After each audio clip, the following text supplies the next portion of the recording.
So people often say that these oligopolies you see today, Amazon and the like, are a detriment to society in some way, whether because they can take advantage of employees or they have too much control over the market and as a result won't give us a good enough product due to lack of competition or something like that. Do you subscribe to these opinions?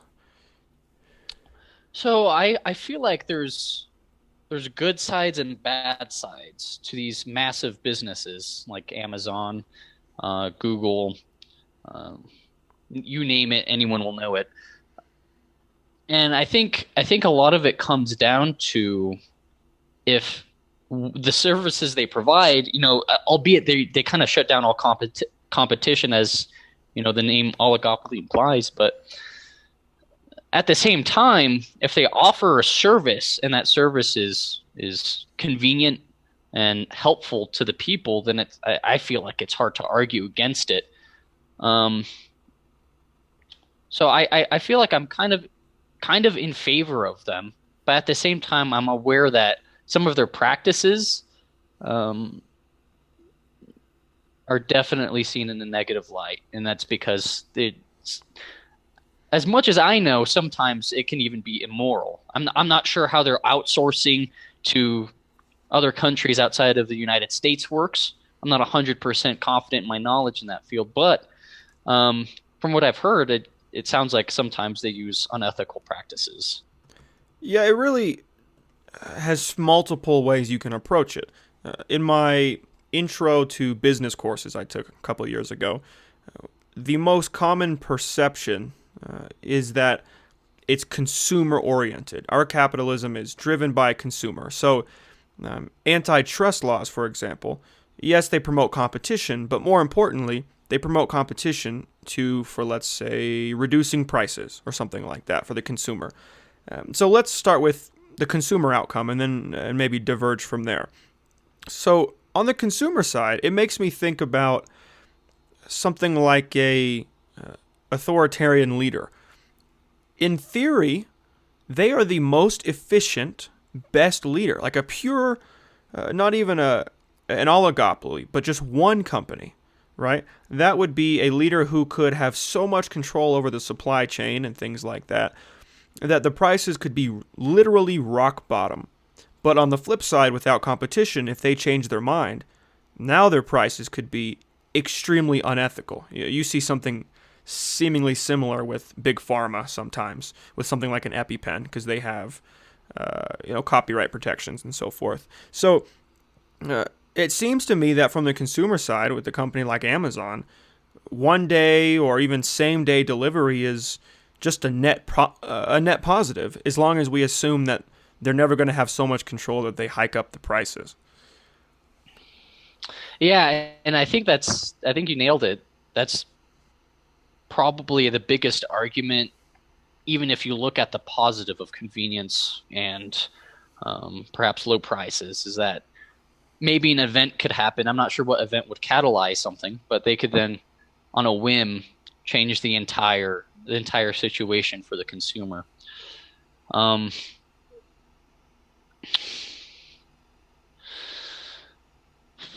I don't know. What do you think, Colton? Are you pro big business? Are you in favor of these oligopolies, or are you against them for the most part? Well, it's hard to say, and partially we'll get into more of the facets of it, from employment to outsourcing and things like that, because there's so many facets to it. I mean, I've worked for Amazon, and I didn't work in a warehouse, but it was still an entry level job. And I'm pretty sure you have family who has also worked with Amazon, and you can get into that. But I have a difficult time understanding the arguments here. Let's just say it simply, because on one hand, you have consumers, as we just said, who are benefiting in seemingly every way, as long as there's some kind of check and balance to make sure that this quote unquote, despot of the capitalist system doesn't become too powerful. Antitrust laws is a great example. But on the flip side, you hear something, let's talk employment, where employees are mistreated. They're pissing in water bottles, or they're whatever. Their insurance isn't very good, or they're not treated right. From my experience, I haven't seen that. I don't know about that firsthand. But I'm wondering if you and if you've talked to your family who have worked with Amazon had any different kind of experience. So, and this is really going to make it sound like I'm biased, but the experiences my mom has told me, and she works as I can't remember exactly her position, but she basically scans goods so that way they go into a catalog so they can organize them. And she works at the distribution center they recently built here in Colorado Springs. Um, she's had nothing but good things to say about the work environment. It's very organized, it's very fluid, and it's actually pretty tailored towards the individual's requirements for how many hours they want to work and what works with their schedule.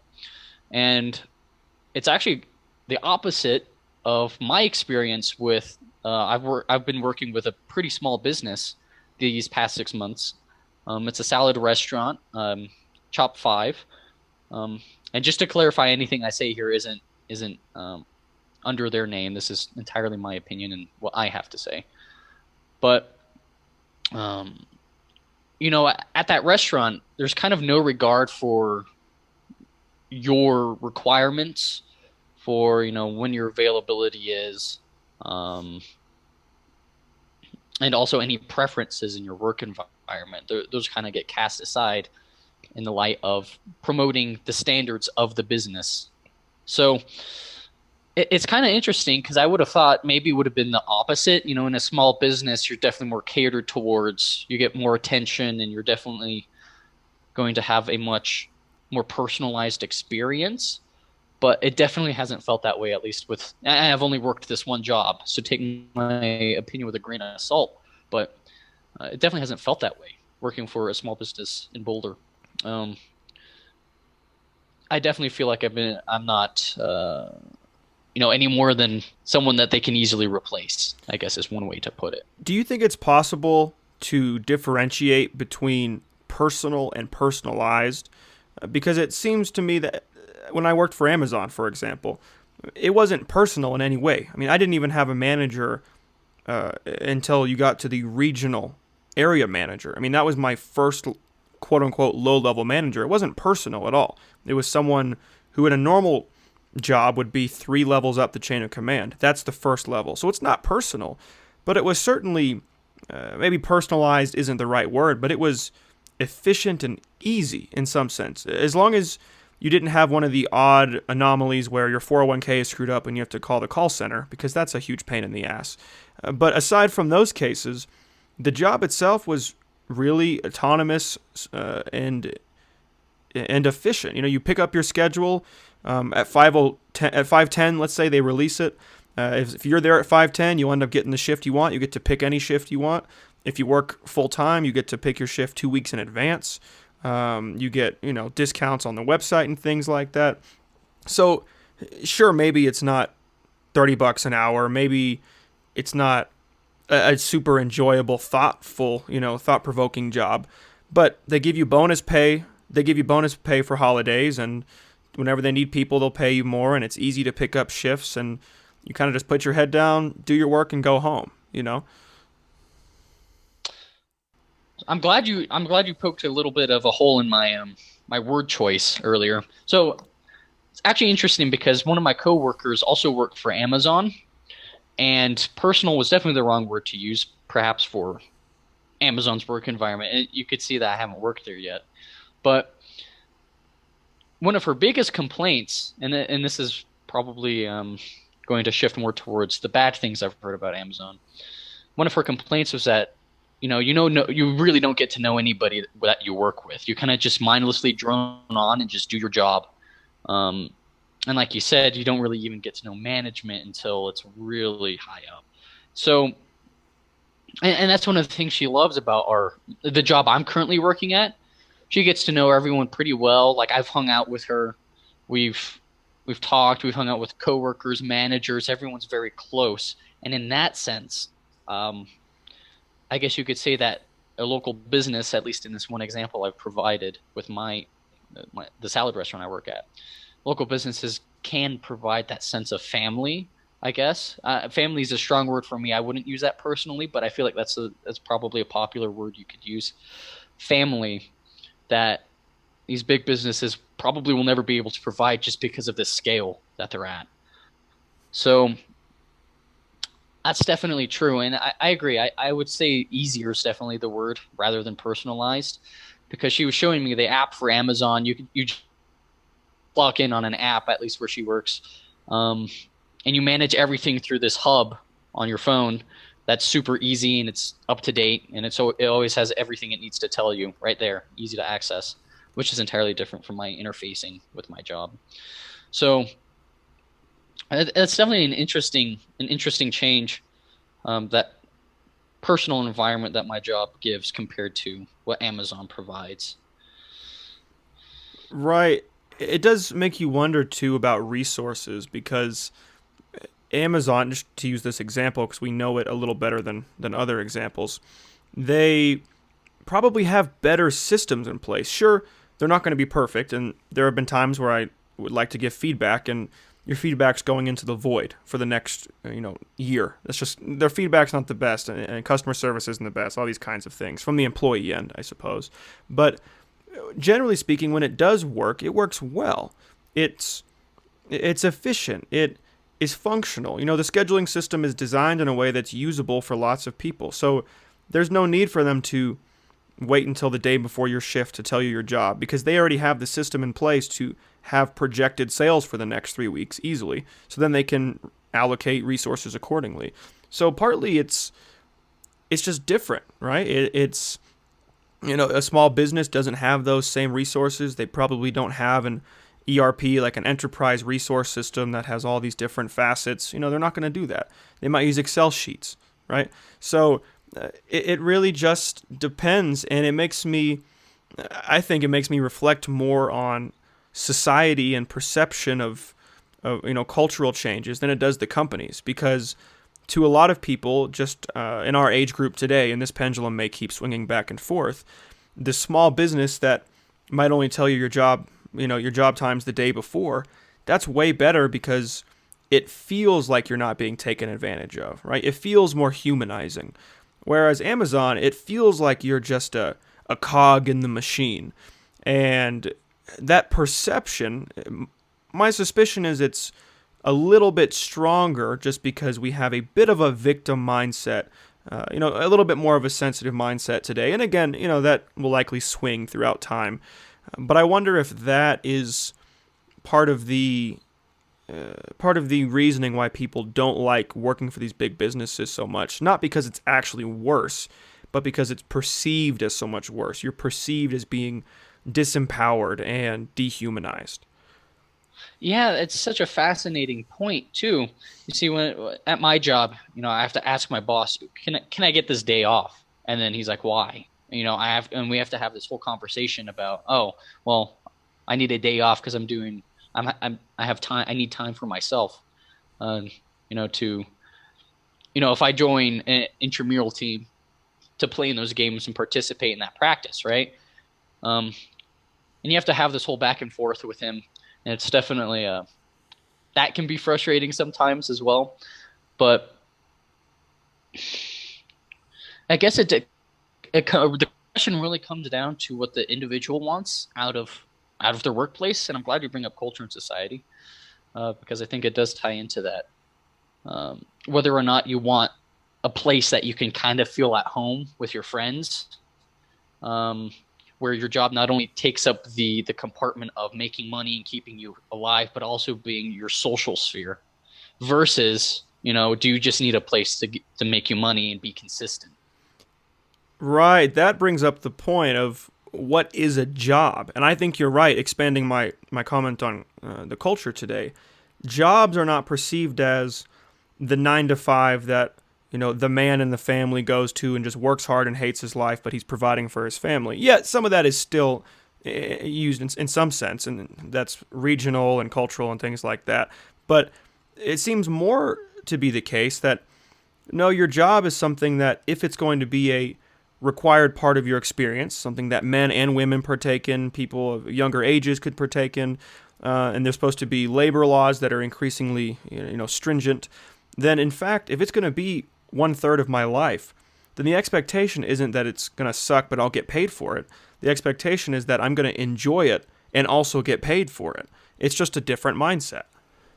Yeah, and you see, I feel like it's definitely more prevalent nowadays because in all of these hiring websites I look at when I'm browsing for jobs, and a lot of the things they try to market is a sense of community. It is probably one of the strongest things that most places are trying to sell to uh, potential employees.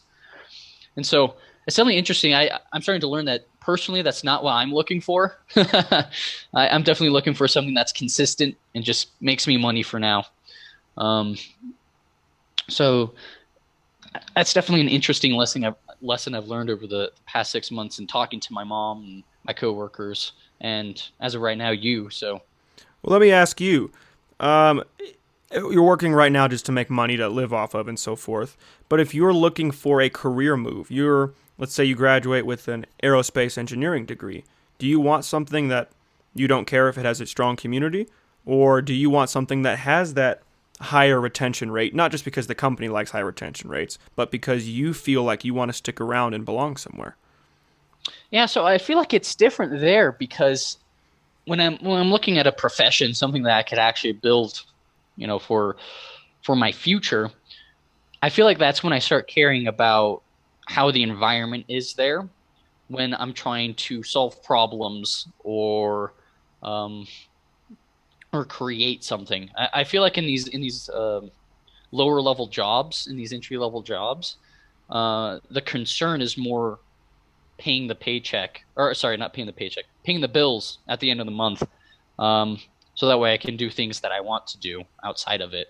Whereas I feel like if I were to pursue a profession in aerospace engineering as I am, it's to find something that I can pour my heart into, and so it kind of becomes this passion, rather a balancing act of other values on top of money. And I guess we could throw in, instead of it just being paying bills and social sphere, it can also be self satisfaction through other means like accomplishment or a feeling of um, I'm not quite sure what the word I'm looking for is.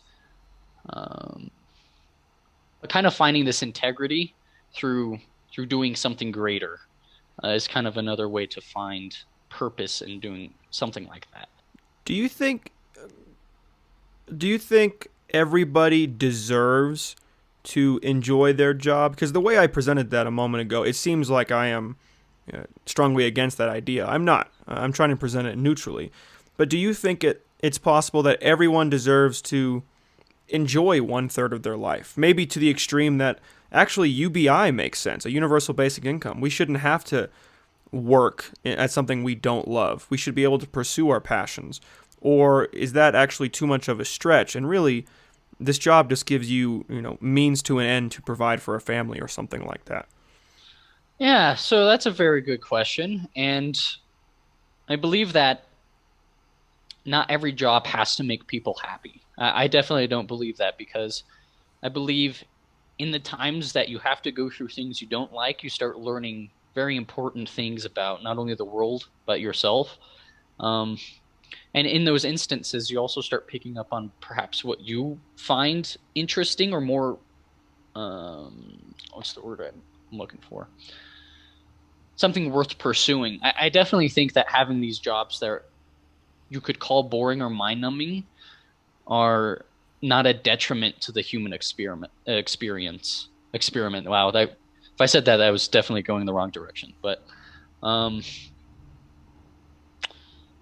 I in terms of a universal basic income, it's kind of interesting because I definitely think it would be nice, um, and make life easier, but I'm not too confident in thinking that an easier life is necessarily the better one.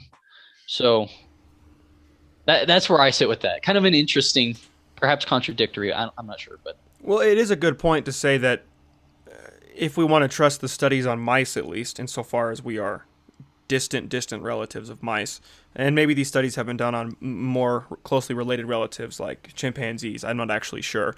But these studies have been done many times about how mice, when they have all of their necessities in life, feel like they don't have purpose, and they end up dying. They just cuddle up in a ball and die together. But they are healthy, they're otherwise healthy. And it makes me wonder what value purpose plays. And being happy, reaching a goal could be your purpose, but that goal might not be to be happy. That goal might be, as a lot of people will say, generally older generation, I would assume, say the goal is to provide for your family or is to give your kids a better life or something like that. I wonder, how important is it to have a goal before you enter a state of feeling burnt out at your job? Because even these entry-level jobs, for you it might be a temporary thing, or maybe for someone else it's a stepping stone to something else. But I can only imagine that the person working in the sanitization field, the trash collectors, yeah, they get paid decent, but I assume they have some kind of goal, some family to provide for, something they're trying to achieve, and maybe that goal is simply self-satisfaction. They can afford to go to the movies on the weekends. I don't know, but I wonder what you think if that goal is necessary. I definitely think that goal is necessary. I think in order for a worker to even provide enough for the company to make them worth it, they have to find some reason to do it. And I'm starting to realize that a lot of actually, it's kind of funny. I hear some of the complaints from my coworkers. I heard something extremely interesting, very controversial. I'll say it. We don't have to get into it entirely because it's a side tangent. But this girl at my job, she was talking to me. I was just doing prep work, and she decided to go into this whole rant about how she thinks that women, I'm not going to name her obviously, but she thinks that women were doing a lot of fighting to get into these workplaces, and she's hearing all the time about how her friends and herself just don't want to work. And so she's found this interesting duality where this empowerment of getting women to work has been happening for many years, and she's complaining about working and all of her friends. And that isn't necessarily restricted to women either, but I found that kind of funny. Yeah, to extrapolate that, and we don't have to go directly at the female argument, although we could. That seems to be an argument for a universal basic income, for example, because whether it's certain women who would rather stay at home with their kids for not just 1 year, but maybe for a long time, hypothetically, or prefer to be provided for in a very traditional sense, or even away from that, just someone who wants to stay home and they value other things, man or woman. Let's say they would rather play video games, or even do, on the opposite side of the spectrum, work at a nonprofit and not get paid, right? So these kinds of things can happen. These are beliefs and predispositions people can have. And I'm wondering if there's any argument against why we couldn't do that, why it is that we have to work and earn a living, because you could make a strong case that if everyone has just enough to provide for their basic needs and they're not materialist in any way, they'd rather just play a game or volunteer somewhere or whatever, that in that framework, it seems fairly reasonable that people should have the right to do that. Oh, I totally agree. Yeah, if we look at it from that lens, a lot of my friends I've had since high school, I've had a chat with them about this, and it goes entirely into the route of existentialism, of the purpose of life. And a common viewpoint when looking at all of these menial jobs that we do is this idea that we're just fueling the furnace for like a rich single business owner at the top of the food chain.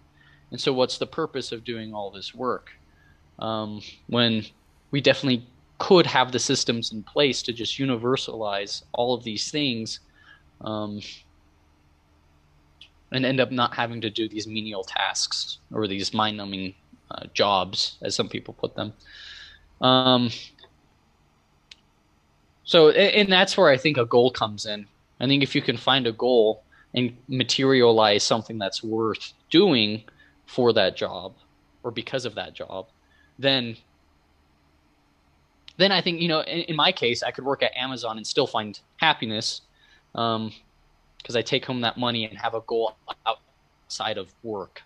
So, it's definitely, I think you're right earlier in saying that I feel like it's an older generation mentality, um, providing in that sense, but um, at It, least for me, that's the ideology I carry. it's also not black and white. I mean, your friend who seems to be a big fan of Karl Marx and your average capitalist, they're going to seem very different.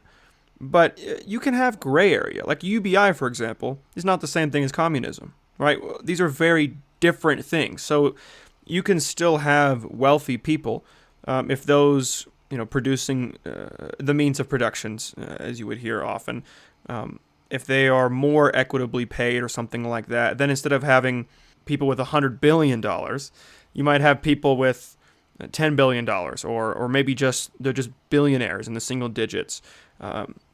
And that's one approach, right? You have just enough to where everyone's basic needs are provided for, but you still allow for disparities.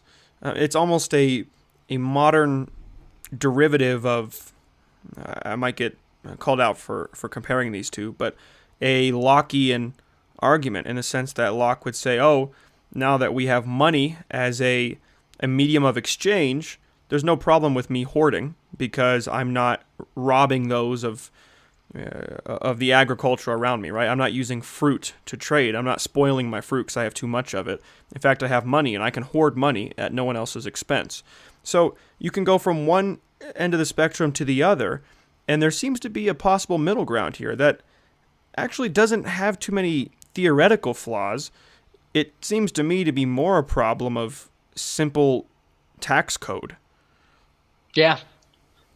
So you're talking about having basically this bottom line of people that are with UBI are still getting cared for and have enough to take care of all of their daily needs, while also having the ability to progress up the economic ladder and still make a living with a lot of extra money if you so choose, right? It'd be something similar in the sense that we have these systems in place to, have money during hard times, right? We have these resources. Welfare is a great example. And it would be like welfare, except it's just universal. Everyone has it. The problem is, I think most people will actually accept that that isn't unreasonable. Most people, I'm sure, would. But it's where do the resources come from? Where does the money come from? And you have to either tax more, and or you have to reallocate spending, like reduce our military spending, for example. So I think that's really the issue here. It's not that Andrew Yang and his Yang Gang were just a meme and they were talking nonsense. Not really. It's more that we have to have a meaningful way to change tax code or reallocate resources that isn't going to piss off 80% of the country. And I don't really know how to do that. Right. I wouldn't either, especially with, even if you were to look at our government spending, if you take away from the military, there are plenty of people who would be upset about that in the United States. So uh, that's definitely the big issue that has to be solved in regards to having our kind of a combined system like that. But um, oh, and another funny thing I wanted to mention is that isn't Elon Musk on track to be like the world's first trillionaire or something? Well, him and Bezos have bounced back and forth between first place. Elon, I'm sure, has spent less time in first, but I'm assuming one of them will be at some point. Just looking at inflation, right? It seems reasonable that someone's going to be a trillionaire eventually. And if they stick around long enough, that's possible. Although I know Bezos has been actively selling his shares in Amazon to fund his Blue Origin, space project. So it seems like Elon Musk is, next in line. But I'm not actually sure. It'll be really interesting to see. And on the topic, I guess we'll kind of shift away from looking at the employee side of things and uh, and the topic of universal basic income, I've been seeing a lot of hate towards the heads of these companies, like Jeff Bezos, um, and Elon Musk. Um, oh, definitely Mark Zuckerberg, but that's because of entirely different reasons. More so mishandling of information and unethical practices. But I guess the same could be said. Maybe not the same could be said because I actually don't know. But apparently, a lot of people dislike Jeff Bezos, and I'm actually curious as to if you know why. I've read a couple of things online. I don't know if they're true, but there's just been a lot of. I'm not sure if it's exactly a popular mindset, but I've definitely been seeing people that kind of hate people like Jeff Bezos. I don't know if it's because they just hate rich people. Well, that's part of it, I'm sure. There's some level of jealousy or wishing that that money could have been used for something else, maybe a more equitable use of money, right? Uh, why bother spending it on spaceships whenever you could spend it on nonprofits, right? That's some argument you hear. We don't have to unpack whether you agree with that or not, but that's a common argument for sure. The you know being upset about that, and that could have a tinge of jealousy for sure. But it is interesting because it's not just wealth. I know lots of employees who work at Whole Foods, for example, who is owned. Whole Foods is owned by Amazon, and the Whole Foods CEO, he's not Jeff Bezos rich, but John Mackey's got some money, right? I'm sure he has plenty of Amazon shares at this point because it's all the same shares. He's been a CEO of a company for decades. He's got money. But everyone insists they work for John Mackey. They don't work for Jeff Bezos. Even though Bezos isn't even CEO anymore. It's this perception, right? Or you hear stories of how people wish Bezos' wife would be the CEO because she was so supportive and nice during the founding of the company. These are common perceptions I hear. So partly it's, as I always reiterate, it's perception. If you feel like this person does not uphold your values, yet they have been granted the largest influence in the world in some sense, that feels unfair, right? Like why isn't why aren't my values projected into these people? Kind of like voting for a president. You want it to be someone who you share values with. There seems to be this elevation of CEOs as well, that they have lots of influence, more or less than a president might, maybe not militaristically, but economically at least. Why don't they do what's in my best interest? I didn't elect them. They just got there, and now they have control over a large facet of society. I think that's what it is. I actually think you're exactly right. And I forgot to mention that I'm talking about Jeff Bezos as the face of Amazon because he's not, I totally forgot he's not CEO anymore. I forgot he stepped down a few months ago. He's still, I believe he's still like an executive chairman. Yeah, he's still president of the board, from my understanding. Um, but yeah, I definitely think that's what it is. These people that have had no interaction with the common person now has extreme control over them. Because, I mean, I remember we were looking at Amazon's website for shopping for things. I believe we talked about how Amazon comes up with their own products, and then they're able to push their own products better than any other product by just taking it to the top of the list when you're searching for something. Yeah, that's a whole debate because they have the platform and the products. And there's explicit cases of this. I think it was diapers.com where they were selling diapers and Amazon said, well, we're going to sell our diapers at cheaper than cost because they have so many other things they sell. They're still going to make money from the other stuff. So they said, we're going to sell it cheaper than it costs us to make it, which means no company could possibly compete with them. It's impossible, right? They're losing money every time they sell a diaper. So then they put their own product at the top of their search list, and they more or less demolish diapers.com because they have no way to make money anymore. They have broke the competitive spirit of capitalism. So that's a really good example that's counter to some of our points we made. That if you have a platform and you have the products on the platform and you have the ability to put your products first, that could be problematic. Yeah. And so I guess ultimately, this is what my mind keeps coming back to when we're talking about um, big businesses, oligopolies like Amazon.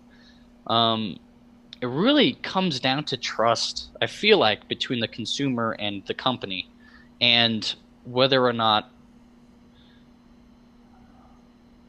I mean, I feel like that's all it comes down to for me, because the company obviously is only ever going to have profit as its main motive, right? I could be incorrect, but I'm pretty sure that's like rule number one.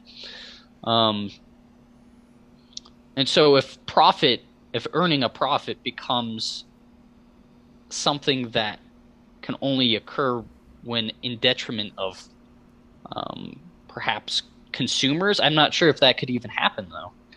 So I guess that's where my confusion comes in. For me, it feels like it's just trust. If there's trust between the consumer and these big companies, then we'll all be happy and dandy. Um, Especially if they expedite a lot of processes that were previously difficult for us or make things easier to achieve. I've seen the data come out recently, and it seems like customers like companies that stand for something. Patagonia is the best example of this. Chick-fil-A is another one, although it's something that half the country won't agree with.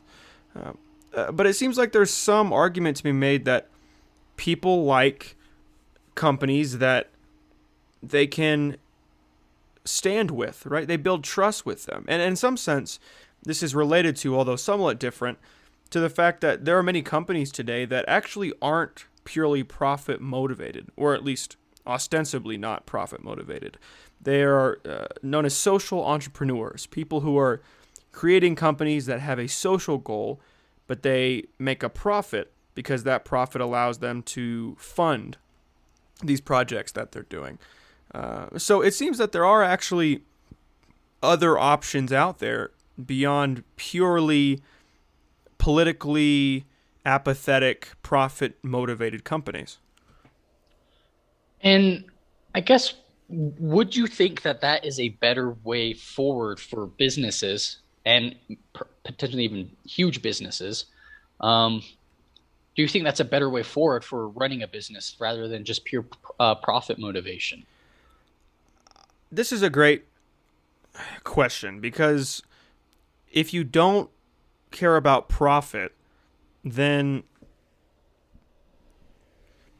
you're not going to be able to succeed. You're not going to have a enough of a competitive advantage to grow and things like that. But on the flip side, I think about Amazon and its suppliers. I wonder what the employees at Foxconn think in China. Are they happy because Amazon actually is the best job for them? Their standards are just lower, or are they pissed because this is their only option and it's the minimum wage definitely isn't American minimum wage because it's in a different country. I don't really know. I'm sure there's a fine line that can be had, but I'm wondering if the most effective way is actually not the impetus of the company, but rather through legislation. Because if we have companies that are purely profit motivated, and that's what they're good at, and that's what they do, they're going to work within whatever system they're allowed. So if we just put tighter restrictions on those companies and hold them accountable, right? You can't break the rules because you're incentivized to break the rules if you're not held accountable. Fixing tax laws is a great example. That's probably the best path forward. And I'm not sure social entrepreneurial business is the best way because then you're seemingly half-assing nonprofit, half-assing business. If you could just fully commit to business and maximize profit, I suspect in the long run you would have a lot more money to work with to put toward charitable organization. So you're saying instead of having the businesses themselves be responsible for caring about the consumer and the environment or whatever, rather having the government have like a checks and balances system with these businesses. I mean, I believe we've already had that before and tried that, but um, if you're implying that we need more legislation, perhaps to smoothen out the edges, I think I would agree with that. What would be great, and saying this is often hotly debated, and I'm not actually sure why, if we had I don't know, a stronger enforcement mechanism than the UN, then we could just implement some kind of human rights labor standard, right? There wouldn't be sure free trade moves the invisible hand, as Adam Smith would say, and to some extent that's true, but you can't abuse a system that doesn't have wiggle room for abuse. So in some sense, if we just had equal labor laws around the world, that would fix it, quote unquote.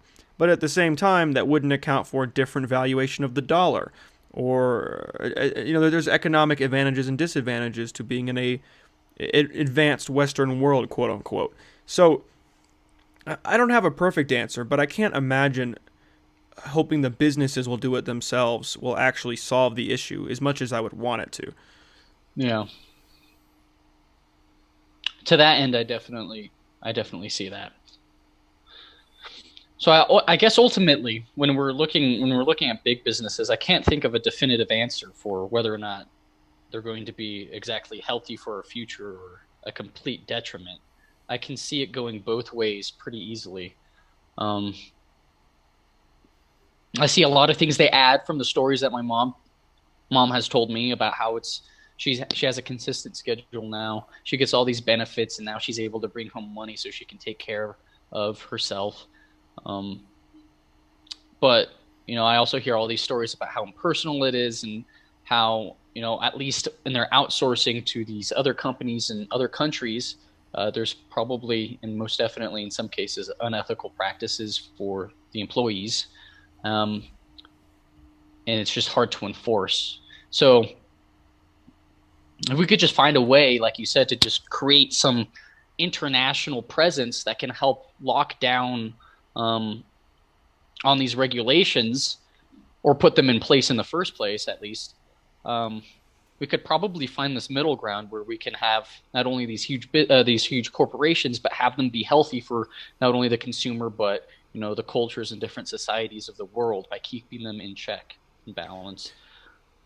Right. If we can stop the child labor in the cobalt mines in the DRC, but also have have iPhones that aren't too much more expensive, okay, great. Everyone's happy. I mean, this doesn't seem too much of a problem. Yes, you're not going to be quite as cheap, right? It's going to be slightly more expensive because you're going to pay people slightly more money or not be having children work.